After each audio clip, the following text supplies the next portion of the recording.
በተለይ ፀጉራችን እንግዲህ እየሸበተ ያለ እድሜያችን በተለይ ደግሞ 20 ቤቶች ውስጥ ያለን 30 እንኳን ሳንገባ ፀጉራችን እየሸበተ ለተቸገርን ዛሬ እንግዲህ መፍትሄውን ይዤላችሁ መጥቻለሁ። እንግዲህ ለእኔ የጠቀመኝም ብዙዎች ደግሞ የመሰከሩለትን የሽበት ማጥፊያ እንዲሁም ደግሞ ለሽበት ማጥፊያ ብለን እየተጠቀምነው ነገር ግን ደግሞ በዛውም ፀጉራችንን ያፋፋልናል ያሳድግልናል ማለት ነው። ሰላም ሰላም ሰላም፣ ጤና ይስጥልኝ ወደ ቤተሰቦቼ እንዴት ናቸው? ሰላም ናቸው? እኔ ያለው እግዚአብሔር ይመስገን ደህና ነኝ። በያላችሁበት ዓለም ዳርቻ ሰላማችሁ ብዝት ትርፍ ይበልን እያልኩኝ እንግዲህ ዛሬ በአዲስ ቪዲዮ መጥቻለሁ። ዛሬ እንግዲህ እየላችሁ የመጣሁት በተለይ እኔም እንደናንተ ፀጉሬ እየሸበተ ተቸግሬ ያለውኝና በተለይ ከግንባሬ እንደዚህ ከጎኑ ብዙዎቻችሁ እንደ ጥቁር እኮ ነው ፀጉርሽ ትሉኛላችሁ። ነገር ግን ሳይታይ ስለቀራችሁ ነው እንጂ አለይ ሽበት እና በሱ ምክንያት እጠቀማለሁ። በሻምፖም ባለፈው ሰርቼላችሁ በጣም ወዳችሁታል። እንዲሁም ደግሞ እኔ የምጠቀመዋለሁ። በዚሁ አጋጣሚ በጣም አሪፍ ሆኖ ወድጀዋለሁ ማለት ነው። እኔም አይቼ ስመራመር ነው ይሄንን ያገኘሁትና ይሄንን አሁን የምጠቀመውን ግብአት ግን 100% እኔ እነግራችኋለሁኝ።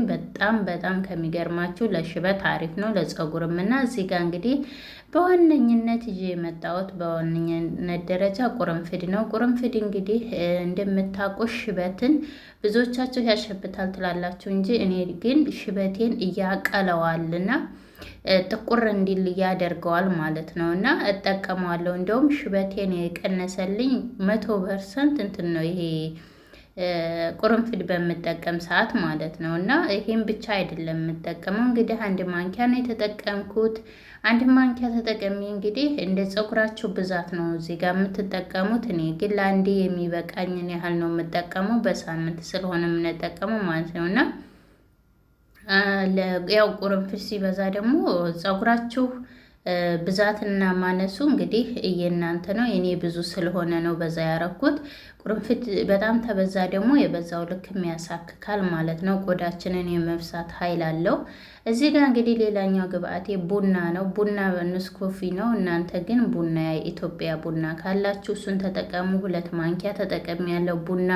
በተለይ ቡና እኔ አብዝቼ ነው የምጠቀመው። ምክንያቱም እንዳልኳችሁ ሽበትን ያጠፋል፣ ፀጉርን ያፋፋል፣ እንዲሁም ደግሞ ደም ዝውውራችንን እንትን እንዲንቀሳቀስ ያደርግልናል ማለት ነው እና በዛ ሰዓት ፀጉር ያድጋል። እና በዚሁ አጋጣሚ እንግዲህ እየሰራን ደግሞ ለቻናል አዲስ ከሆናችሁ እንኳን ደህና መጣችሁ። ላይክ ሰብስክራይብ እያደረጋችሁ ተቀላቀሉ። እንዲሁም ነባር ቤተሰቦች ሁሌም ስለምታበረታቱኝ አመሰግናለሁኝ። እንዲሁም የምሰራቸውን ብዙ ጊዜ ተጠቅማችሁ ጠቅሞናል ብላችሁ በእውነት ለምታበረታቱኝ አመሰግናለሁ። እዚህ ጋር እንግዲህ ወደ መጣሁበት ስመጣ ሌላኛው ግብአቴ ነጭ ሽንኩርት ነው።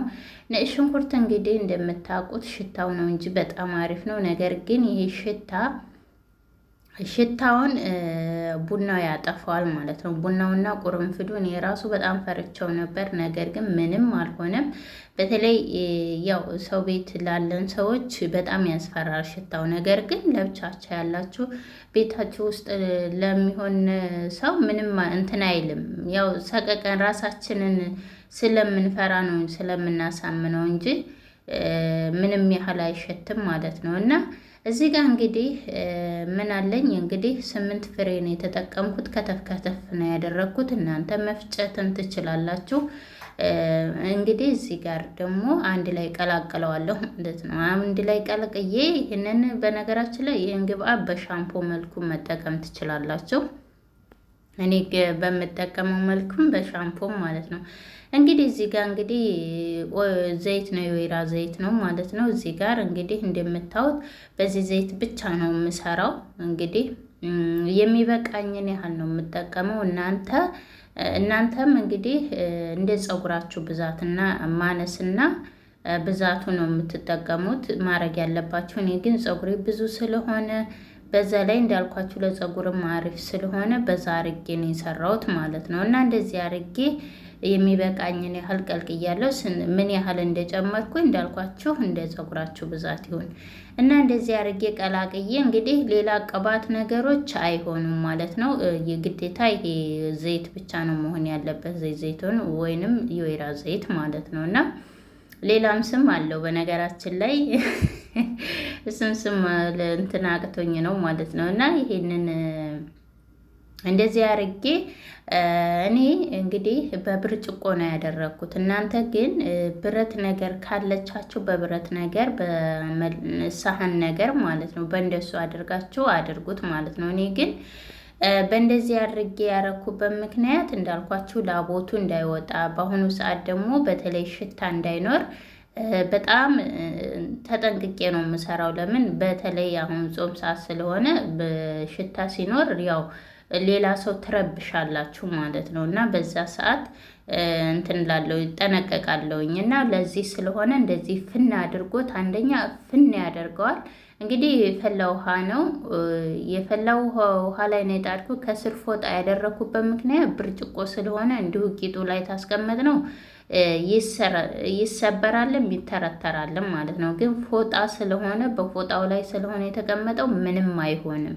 እና ይሄንን ቢያንስ ስላው ላይ እንግዲህ ሞቀው ውሃ ላይ ለ30 ደቂቃ ምናምን አቆዩት እናንተ ወዲያውኑ የምታጠሉ ከሆነ ማለት ነው። እኔ ግን ለ10 ደቂቃ ነው ያቆየው። ቡናው ከስር ይያያዛል። ይሄ እንትኑ ስለሆነ ንስኮፊ ስለሆነ ማለት ነው። እና ቁጥርጥር ነው የሚለው ማለት ድርቅ ነው የሚለው እንትን ሲል ማለት ነው። ከስር ይይዛል። ነገር ግን የኛ የሀገራችን ቡና ከሆነ ምንም አይሆንም። ዘይት ላይ እየተጠበሰ ስለሆነ ማለት ነው። እና በደንብ አድርገን እንደዚህ አድርጌ እንግዲህ እኔ ለ10 ደቂቃ እንደዚህ ታደረግኩት በኋላ እንዳልኳችሁ ወዲያው የምታጠሉ ከሆነ ሞቀ ውሃ ላይ ለ1 ሰዓትም ሆነ ለ30 ደቂቃ ማቆየት ትችላላችሁ። ሙሉ ለሙሉ የሽንኩርቱንም የሁሉንም እንትን ጥቅም ይዞት እንዲወጣ ማለት ነው። እኔ ግን ያንን ሰዓት ስለሌለኝ ምን አደረኩት? እንደዚህ ካደረኩ በኋላ ግጥም አድርጌ ለ1 ቀን አሳድረዋለሁኝ። እንደዚህ በጥብጣችሁ ለ3 ቀንም ማስቀምጣችሁ እንደዚህ ሞቅ ባለ ላይ ሽንኩርቱ ሙቅ ብሎ እንዲወስደው ማለት ነው። እና እንደምታዩት ይኸውላችሁ እንትኑ ቡናው እንዳለ ተያይዟል እንደ ማስቲካ ማለት ነው። እንዴት ነው እንደዛ እንደ ጥንግ ነገር ነው የሆነው ማለት ነው። ጥንግ የምታውቁት ሆነ እና እንደዚህ አድርጌ ለ1 ቀን አስቀምጠዋለሁ። ከ1 ቀን በኋላ እንግዲህ ይሄንን ኩልል ብሎ በራሱ ጊዜ ጥልል ብሎልኛል። በዚህ ሰዓት እንደዚህ አድርጌ አጠለዋለሁ ማለት ነው። ይኸውላችሁ በጣም ነው የሚያምረው፣ በጣም ነው የሚያምረው። ደስ የሚል ነበር ሽታው። ራሱ ሽታው ቡና ነው የሚለው ቁርንፍድና ቡናው ስለሆነ ማለት ነው። እና እንደዚህ አድርጌ ይሸጣል ብላችሁ ታሰባችሁ እና ምንም አይሸትም ማለት ነው። እዚህ ላይ እንግዲህ መቀቢያ ያለችኝ እኔ ሁልጊዜ መቀቢያ ያለኝ ከአንድም ሁለት ነው ያለኝ። እናንተ እንግዲህ ይህች መቀቢያ በነገራችን ላይ በጣም አሪፍ ናት፣ በጣም ቆንጆ ነው ማለት ነው። እና ከሌላችሁ ደግሞ ቅባት ያለቀ እንትን ቅባት ተጠቅማችሁ ያለቀ እንትን ካላችሁ ደባውን ሳጥሉት በሱ ተመቀባት ትችላላችሁ ማለት ነው። እንደዚህ አድርጌ እንግዲህ ፀጉሬ እንደምታዩት እንደዚህ ልታጠብ ነው። ይሄንን የምንቀባው ልንታጠብ ስንል ነው ማለት ነው። ይሄንን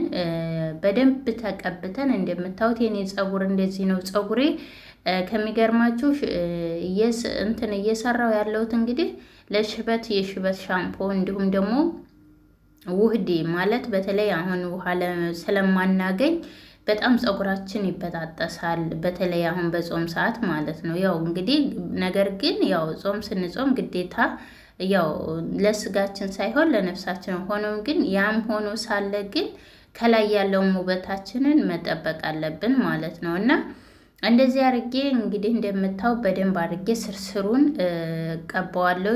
ከዚህ ከጎንና ከጎን ነው ያለኝ እኔ ማለት ነው። ከዚህ አሁን ማስያዥ ከማረግበትና መሀል ላይ አለኝ ማለት ነው። እና በደንብ የምቀባው እዛ ላይ በደንብ አድርጌ ከግንባሬ ከፊት ለፊት ነው የወጣብኝ ማለት ነው። እንግዲህ ሙቀት ነው ሙቀቱና እንግዲህ ባልዚን ብላችሁኛል። እኔ እሱን ልስማማችሁ ነው መሰለኝ አሁንስ ማለት ነው። ከዚህም በፊት ነግሬያቸዋለሁና እንደዚህ አርጌ በደንብ አርጌ ቀባዋለሁ። ግን ስትቀቡት በተለይ ፀጉር እንደኔ ረጅም እና ብዙ ፀጉር ያላችሁ ፊታችሁ አላርጅክ ታለባችሁ ተጠንቀቁ። የእውነት ጥልቅልቅ ነው የሚያረጋችሁ የሆነ እንትን አለ ማለት ነው። ነገር ግን ውስጡ አሁን ይሄኔ አይዳረስም።